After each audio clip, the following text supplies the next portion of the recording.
वरिष्ठ पुलिस अधीक्षक अयोध्या राजकरण नैयर द्वारा अपराध नियंत्रण एवं अपराधियों के विरुद्ध चलाए जा रहे अभियान के अंतर्गत एवं पुलिस अधीक्षक ग्रामीण बलवंत चौधरी के निर्देशन व क्षेत्र अधिकारी मिल्कीपुर श्रेयस त्रिपाठी के कुशल पर्यवेक्षण में थाना प्रभारी धनीराम वर्मा के कुशल पर्यवेक्षण में अपराध एवं अपराधियों पर प्रभावी नियंत्रण हेतु चलाए जा रहे अभियान के अंतर्गत दिनांक 25 मार्च 2025 को थाना प्रभारी धनीराम वर्मा थाना कुमारगंज जनपद अयोध्या के नियुक्त में हर्ष नारायण तिवारी मय हमीराही टीम द्वारा 4 अभियुक्त साहबगंज पुत्र मुसीबत, निखिल पांडे पुत्र शिव प्रकाश पांडे, संजय चतुर्वेदी पुत्र सर्वदीन चतुर्वेदी, अनुराग दुबे पुत्र शिवानंद दुबे को बरहाना नहर पुल पर थाना कुमारगंज जनपद अयोध्या से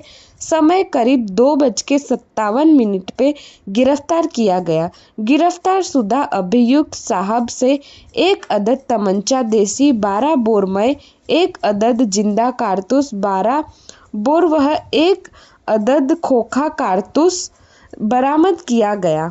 जिसके विरुद्ध थाना स्थानीय अभियोग पंजीकृत है। अग्रिम विधिक कार्यवाही की जा रही है।